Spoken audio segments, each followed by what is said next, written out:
and this is one of my Q&A videos. If you have a question you would like to ask me about posture or movement, please do contact me through my Instagram or via email on ellie@posture-ellie.com.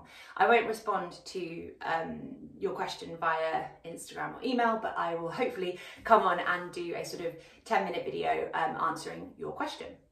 So today's question is, why is my natural posture in a leaning forward position? And I really like this because it's a really common postural deviation that I spend my time helping people with. So if you imagine a body from the side, we call that sort of looking at the body off the vertical plumb line. So if you're looking at a body side on, and you will see that lots of people from the ankles upwards will go forward on a diagonal like this.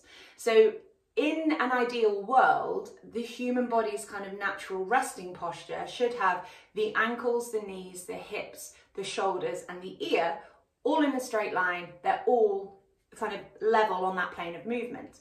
And what happens is, for lots of people, I mean, there's massive amount of variation here. You know, you could be like banana shaped, it could be different, but we're going to look at this like diagonal thing. So rather than everything being stacked upwards from the ankles, the body starts kind of veering forwards off that vertical plumb line.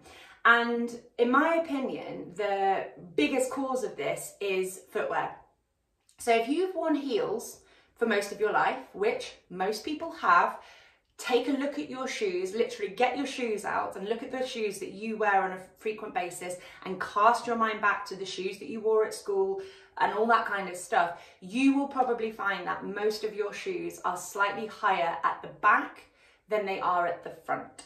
And what this does, even if you think you're not wearing stilettos, you are wearing heels because it's pointing that foot downwards. What happens? The body, being this amazing adaptation machine that it is, adapts to the positions and the things that you do the most.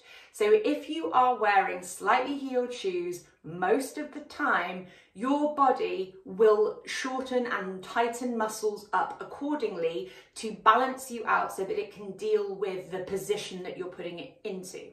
So tilting the feet downwards like this, what it does is it kind of like tightens the back of the body, especially the calves and the hamstrings, and it's going to pitch you forward when you're not wearing the shoes. Because if you imagine what's happening, if you've got the shoe, hold on, not what I'm doing with my hands here, I'll do it this way. So the shoes are pitching you downwards like this, and what your body learns to do is kind of pull itself backwards so that it adapts to the position of the feet.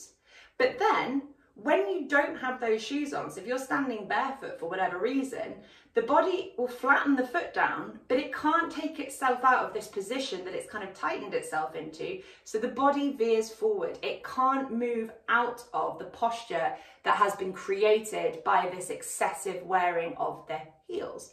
So there might be different reasons.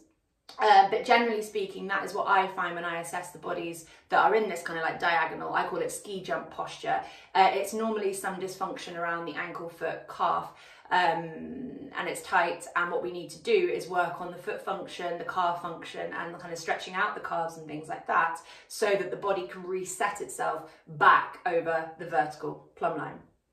So hopefully, I mean, this wasn't a 10-minute video, this is a 4-minute video, but I don't have that much more to say on it, and unless I was to go into lots of different specifics with an example that I'm looking at. You know, if I see a picture of someone, I might be able to say more than that. But in general, this diagonal posture, the ski jump posture, is caused by shoes that have pitched that body forward over potentially decades. And the answer to the question, the answer to the problem is looking at restoring function around the foot.